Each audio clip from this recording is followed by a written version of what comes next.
प्यारे बच्चों, आज आपको ज्योग्राफी में हम पवन द्वारा निर्मित स्थलाकृति यानी इंग्लिश में अगर आप कहें तो हो जाएगा land forms created by wind, यानी विंड हिंदी में पवन या हवा के द्वारा जो मैदान तरह तरह के आकृति के मैदान बनाए बनते हैं, उसके बारे में हम चर्चा करेंगे। तो आइए देखते हैं क्या पवन द्वारा निर्मित स्थलाकृति या लैंडफॉर्म क्रिएटेड बाय विंड। तो इसके द्वारा बहुत, जैसे चाहे आप विंड के ले लें, चाहे आप सागर से ले लें, चाहे आप ग्राउंड वाटर को ले लें या हिमानी ले लें, ग्लेशियर, इन सब के द्वारा बहुत प्रकार की तरह तरह की आकृतियां बनाई जाती हैं लैंडफॉर्म की। तो आकृतियां बहुत होती हैं, लेकिन हम कुछ खास जो परीक्षा में उपयोगी हो सकते हैं, एग्जामिनेशन ओरिएंटेड है, उनके बारे में बात करेंगे। तो देखिए विंड के द्वारा क्या क्या बनते हैं। ज्यूगेन, यारडंग, ये इंग्लिश नेम है, इंग्लिश सोचिए या हिंदी सोचिए, दोनों एक ही चीज है। ज्यूगेन, यारडंग, इंसेलबर्ग, छत्रक, वातगर्त, इसको हम ब्लो आउट भी कहते हैं, अभी आगे चर्चा करेंगे ब्लो आउट, बरखान और लोयस, ये इतने प्रकार के हैं। अब पहले स्टेप में हम आपको इनको याद करवाने की कोशिश करेंगे, ये सब के सब नाम आपको याद हो जाएं। तो आइए इसको याद करने के लिए एक छोटी सी स्टोरी बना लेते हैं, उसी स्टोरी में सारे के सारे नाम आ जाएंगे। तो देखिए, आप कल्पना कीजिए बहुत तेज अच्छी है पवन चल रही है, हवा चल रही है। अब हवा चलने लगी, कैसी चल रही है? बहुत अच्छी, यानी तेज चल रही है, आपको अच्छा लग रहा है। तो जब आप इस तेज हवा में बाहर घूमने निकले तो कल्पना कीजिए ढेर सारे ज्यूगेन लिखा है, ज्यूगेन, तो आप कर लीजिए ज्यूगेन, यानी ढेर सारे चिड़ियाघर के जानवर आने लगे, ढेर सारे जीव उड़ उड़ के उसी हवा में उड़ के आ रहे हैं। अब कल्पना कीजिए उड़ करके गाय आ रही है, भैंस आ रही है, बकरी आ रही है, सब आके आपके पास गिर रहे हैं। तो जब आपने देखा तो अपने यारों से कहा, यानी कि आप यार दोस्तों के साथ निकले थे, तो यारों से कहा, यार डंग, यानी यारों से कहा कि चलो इन सबको क्या कराएं, इनको सेल कर दें, इन सेल बर्ग, तो इसको कर लीजिए इनको सेल कर दें। आपने कहा चलो इनको सेल कर दें, तो ठीक है। तो आपने क्या लिया, एक छाता लिया, छत्रक, एक बड़ा सा छाता लिया, उसी में सबको भर लिया, और फिर वातगर्त, यानी दोस्तों से बात करते हुए आप गए, आप जा रहे थे, तब तक क्या हो गई, बरखा आ गई। बरखा जानते हैं ना, बारिश आ गई।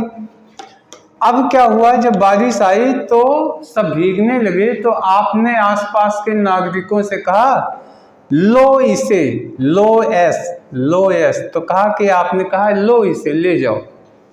तो इस तरीके से अब हम अगर आपसे पूछें कि जब खूब बढ़िया हवा चल रही थी तो आप क्या कर रहे थे, तो आपने क्या देखा, जब हवा तेज चल रही थी तो देखा क्या, तमाम जीव उड़ उड़ के आ रहे हैं। तो क्या बन गया, कौन सा शब्द बना, ज्यूगेन, क्या बन गया, ज्यूगेन।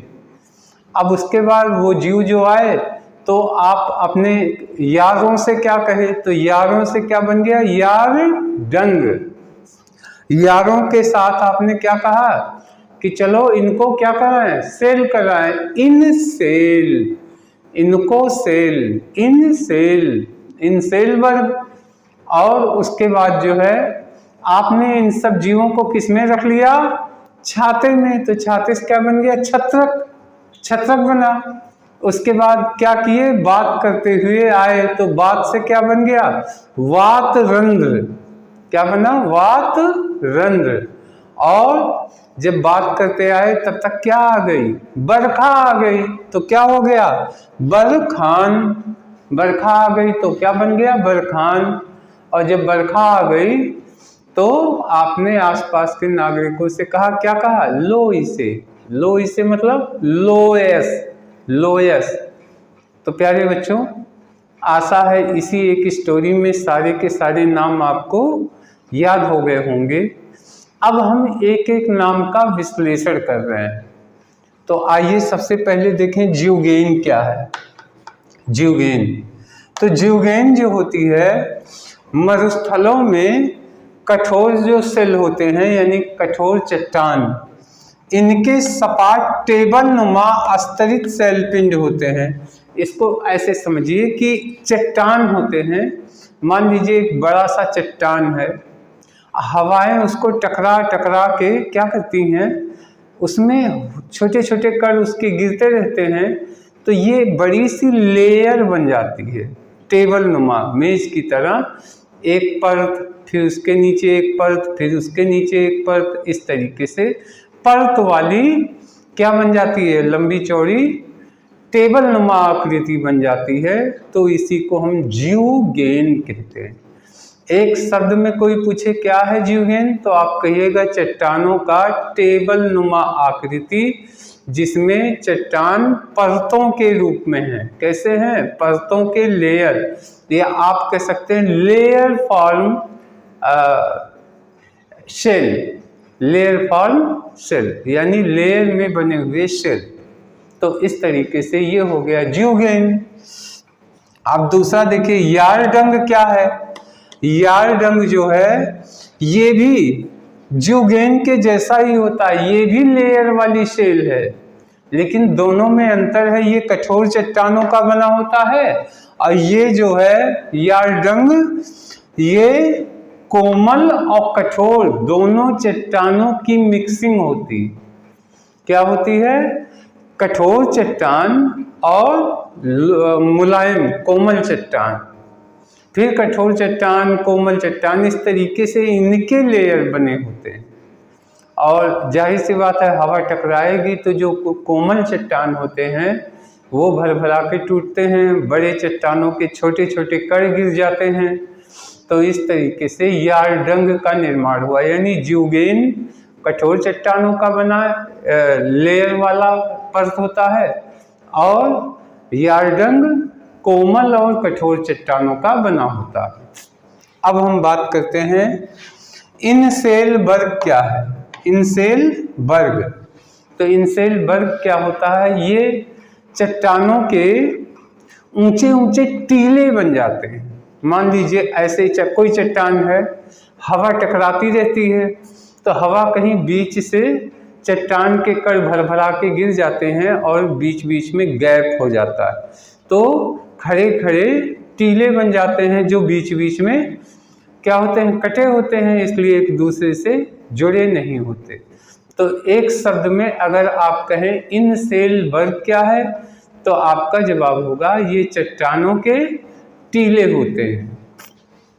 अब छत्रक क्या है, इसको कहते हैं मशरूम रॉक्स। मशरूम रॉक्स तो कुछ नहीं है, जब कोई पहाड़ होता है और हवा के टकराव से उसमें क्या होता है, ऊपर तो छतरी जैसा बन जाता है और नीचे के कण भर भरा के उसके गिरे रहते हैं, तो छाते जैसी आकृति बन जाता है। इसी को छत्रक या मशरूम रॉक्स कहते हैं। अब आ जाते हैं वातगर्त क्या है। वातगर्त यानी ब्लो आउट, इंग्लिश में ब्लो आउट कहते हैं।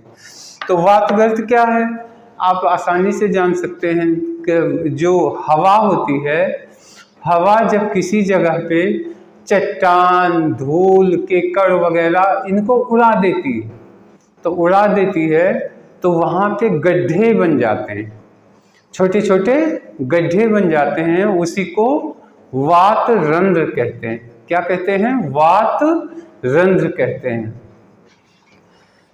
तो प्यारे बच्चों, ये इतना तो आपको पता हो गया होगा। एक बार पहले हम इतना असरसी नज़र से रिवीजन कर दे रहे हैं, इसके बाद तब आगे बढ़ते हैं।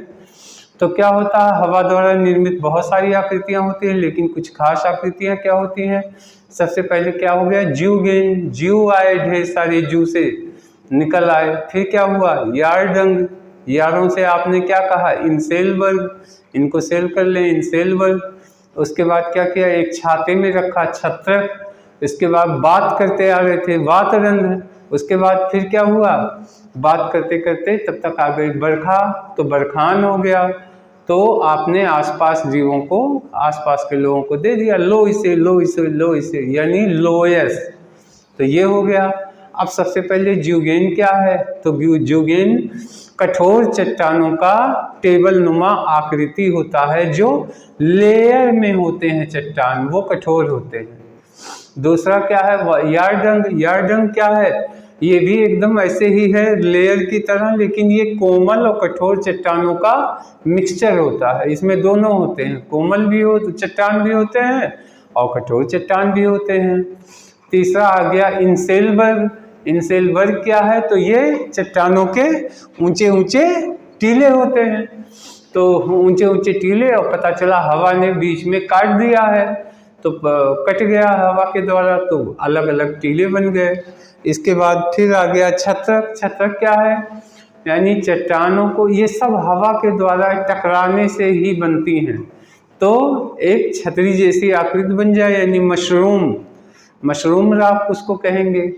इसके बाद फिर आपका आ गया वातगर, यानी किसी जगह से जो है धूल के कण, रेत और चट्टानों के कण, इन सबको अगर जब वायु उड़ा देती है तो उस जगह पे छोटा छोटा गड्ढा बन जाता है, उसी को हम वात रंध्र कहते हैं। ये बरखान, बरखान क्या होता है, तो मरुस्थलीय क्षेत्रों में, अच्छा देखिए, एक अधिकतर जितने भी पवन के द्वारा जो निर्मित आकृतियां होती हैं, अधिकतर सब मरुस्थलीय भागों में पाए जाते हैं। वहाँ हवाएं बड़ी तेज चलती हैं और वो कणों को उठा ले जाती हैं।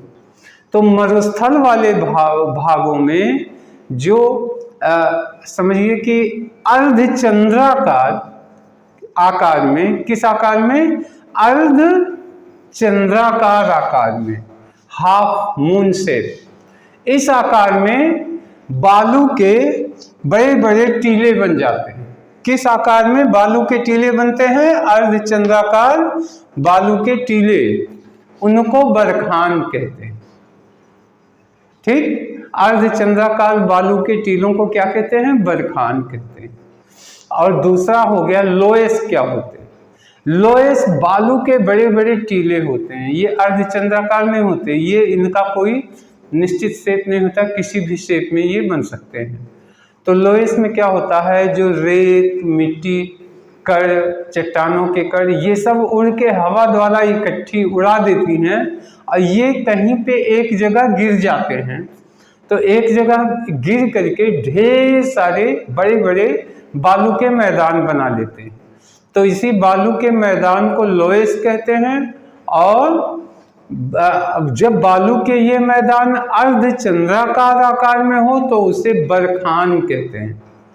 तो प्यारे बच्चों, पवन द्वारा निर्मित स्थलाकृति या land forms created by wind, इसके बारे में आपको जानकारी भी अच्छी हुई होगी और शायद याद भी हो गए होंगे नाम। कंपटीशन में अक्सर नाम की ज़रूरत पड़ जाती है। तो इस वीडियो में इतना ही, अब हम नेक्स्ट वीडियो में आगे लेके आएंगे। तब तक के लिए धन्यवाद, नमस्कार।